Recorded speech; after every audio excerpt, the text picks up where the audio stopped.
Hello friends, हमने PHP web development through PHP 3 classes हमारी हो चुकी थी। ये फोर्थ पार्ट है। पीएचपी माइस्क्यूएल डेवलपमेंट हम लोग पढ़ रहे हैं। What is web server? दोस्तों, बहुत different different kind of servers available है मार्केट में world wide. File server, database server, mail server और वेब सर्वर, जो डिफरेंट डिफरेंट पर्पज के लिए काम में लिए जाते हैं। Each of these application can access file store on physical server. ये सारी एप्लीकेशन फाइल्स को फिजिकल सर्वर पे कहीं ना कहीं स्टोर करती है और various purpose, different different purpose के लिए काम में लिए जाते हैं। फॉर एग्जांपल, मेल सर्वर, हमेशा जो मेल्स आपको मिलती है ये एक मेल सर्वर काम में लिया जाता है इसके लिए। हालांकि लोकल मेलर के थ्रू हमारे वेब सर्वर भी थोड़ी बहुत ये फैसिलिटी देता है, पर एक perfect mailing server mail server ही लेना होता है, वो उसके लिए अलग से पे करना होता है। इसी तरह से डेटाबेस सर्वर भी होते हैं, जैसे एसक्यूएल सर्वर है, माइस्क्यूएल है, ये सारे डेटाबेस सर्वर्स के एग्जांपल्स हैं। तो हम ये डिफरेंट डिफरेंट। और वेब सर्वर क्या काम करता है? वेब सर्वर का मेनली काम होता है कि वेबसाइट्स को ऑन डिमांड, जब भी कोई क्लाइंट रिक्वेस्ट करता है किसी भी वेबसाइट को देखने की या किसी वेब एप्लीकेशन को एक्सेस करने की, तो ब्राउजर के ऊपर वेब सर्वर से जो डेटा ट्रांसफर होता है ये सारा वेब सर्वर से होता है। ठीक है, जो वो web service to serve website on the internet, internet के थ्रू एचटीटीपी रिक्वेस्ट हमारा क्लाइंट देता है और वहां से रेस्पॉन्स आता है। वो रेस्पॉन्स हमें डिवाइस पर मिलता है। आप ये एक ग्राफिक के थ्रू आप देख सकते हैं, ये हमारे वेब सर्वर है। एक स्टोरेज स्टोरेज कैपेसिटी होती है इसकी, perfect storage capacity.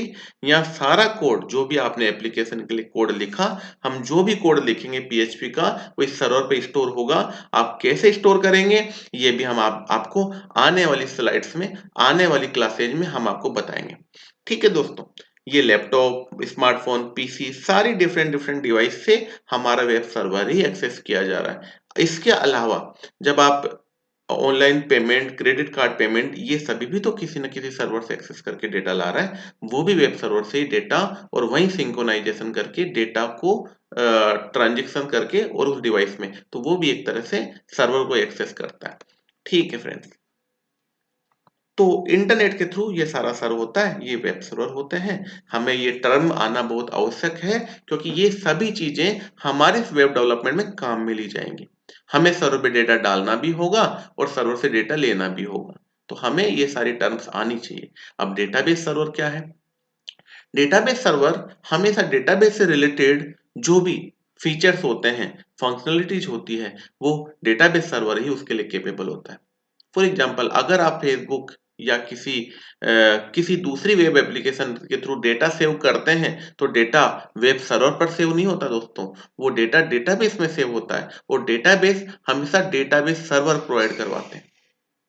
Front end पे अगर आप उसे जीयूआई के थ्रू एक्सेस करते हैं कहीं भी, for example PHP my admin या कोई भी GUI, GUI refer for graphical user interface, जो आप देख रहे हैं, क्लिक करने से डेटाबेस डाउनलोड हो रहा है, एक्सपोर्ट हो रहा है, इंपोर्ट हो रहा है, ये सारा जीयूआई बेस्ड है। अगर आप इस तरीके का देखते हैं तो फ्रंट एंड होता है, वो हमारे डेटाबेस सर्वर का फ्रंट एंड होता है। उस फ्रंट एंड के थ्रू वहां दिए हुए ऑप्शंस के थ्रू हम हमारे डेटाबेस से कम्युनिकेट करते हैं। डेटा को अपलोड, डाउनलोड, ये सारा करना उस फ्रंट एंड के थ्रू होता है। एक एग्जांपल है फ्रंट एंड का पीएचपी माई एडमिन। हम जस्ट इस क्लास के बाद में सर्वर सेटअप करेंगे और पीएचपी माई एडमिन भी वहां सेटअप होगा। उसके थ्रू हम डेटाबेस टेबल्स क्रिएट करना बताएंगे, टेबल्स के कन्वेंशंस बताएंगे, बहुत आराम आराम से, बहुत इजी स्टेप्स में हर चीज सीखेंगे और हर चीज का रीजन भी देखेंगे। तो मैंने बताया दोस्तों, फ्रंट एंड पे पीएचपी माई एडमिन या इस तरीके की एप्लीकेशंस, ये भी एक वेब एप्लीकेशन है जिसके थ्रू डेटाबेस सर्वर को इंटरेक्ट किया जा रहा है। तो फ्रंट एंड है उसका, पर बैकएंड में कौन है? बैकएंड में डेटाबेस सर्वर खुद चल रहा होता है। अब आप कहेंगे कि अगर फ्रंट एंड नहीं हो तो डेटाबेस सर्वर से किस तरह से एक्सेस करना होगा?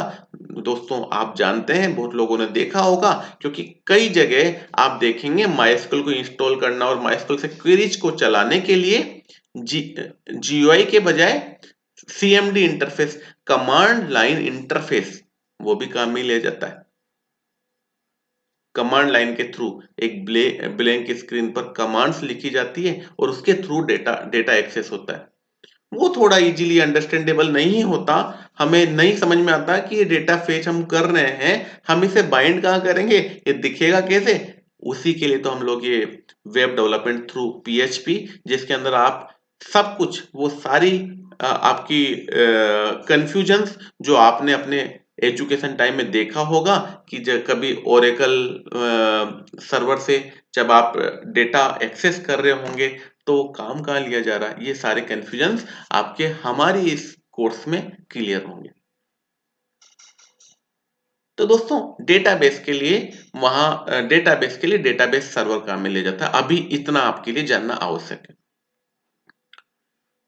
लगभग बहुत सारी कंपनी डेटाबेस सर्वर को उनके स्टोरेज के तौर पे काम में लिया जाता है। उसका फायदा ये होता है वो वर्ल्ड वाइड कहीं से भी उनका एम्प्लॉइज या उनके ऑर्गेनाइजेशन से रिलेटेड डेटा एक्सेस कर लेते हैं यूजिंग क्वेरीज। अब एक क्वेरी क्या होता है? क्वेरी के लिए एक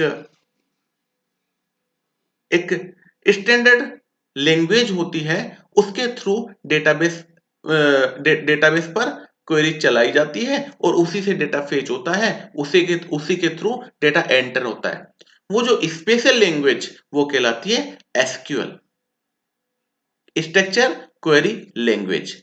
हम एसक्यूएल भी पढ़ेंगे क्योंकि आगामी क्लासेज में एसक्यूएल की क्वेरीज को भी पढ़ेंगे, हम टेबल बनाना भी सीखेंगे, हम फेच करना भी सीखेंगे, हम डेटा इंसर्ट करना भी सीखेंगे, हम डेटा को अपडेट करना भी सीखेंगे और साथ ही साथ हम डेटा को डिलीट करना भी सीखेंगे।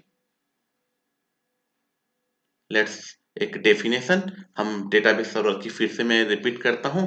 ए database server is a server which user a database application that provide database service to other computer program or to computers as defined by the client server model। Client server model में define होता है ये क्योंकि हमारा web server database server से interact करके data को fetch करता है और डेटा को ब्राउजर पे सर्व करता है।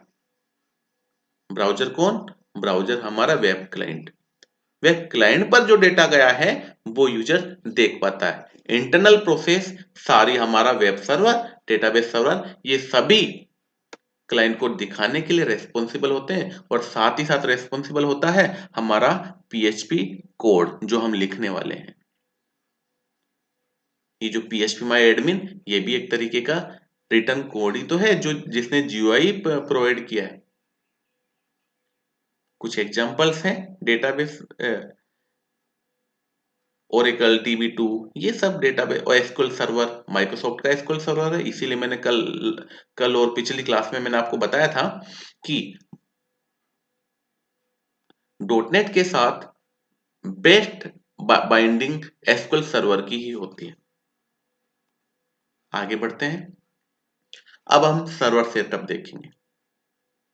देखिए, बेसिक तौर पे हमें इस कोर्स प्रोग्राम में आगे बढ़ने से पहले ये जानना आवश्यक है कि हमें किस किस चीजों की डेवलपमेंट में आवश्यकता होगी।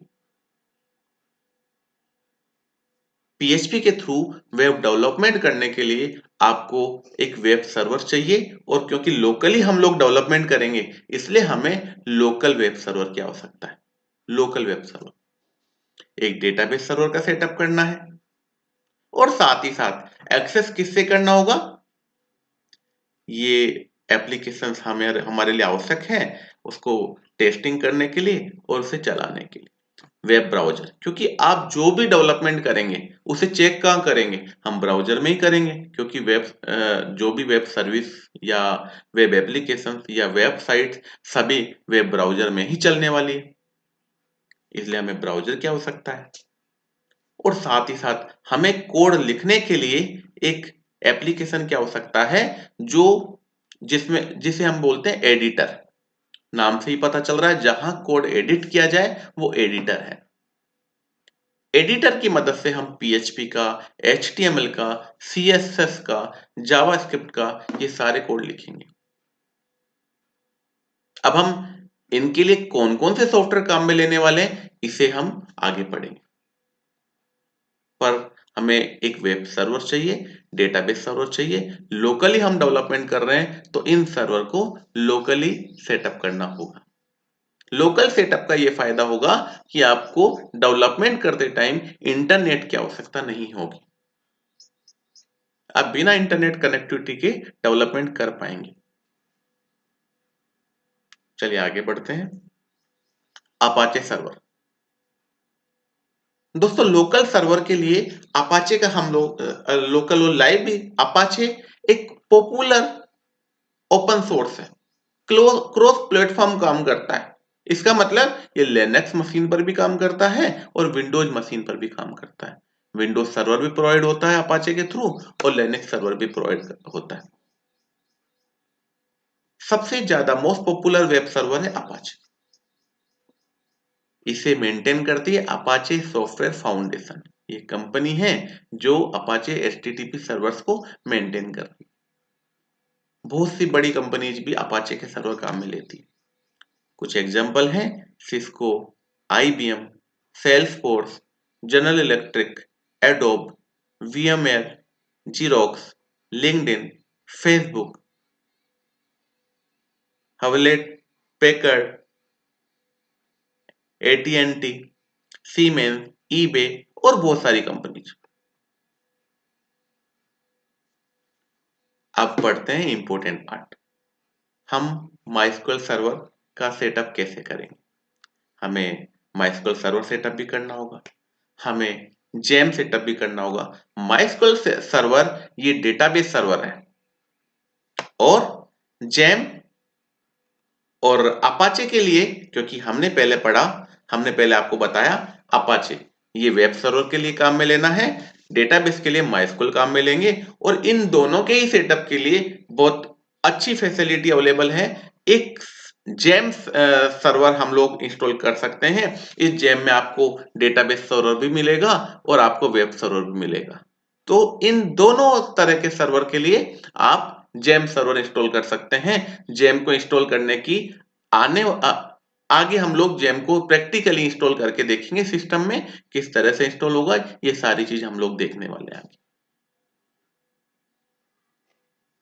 ये यूआरएल है, यहां से आप जेम इंस्टॉल कर सकते हैं, लेटेस्ट जेम इंस्टॉल कर सकते हैं। अब practical, let's do practical now.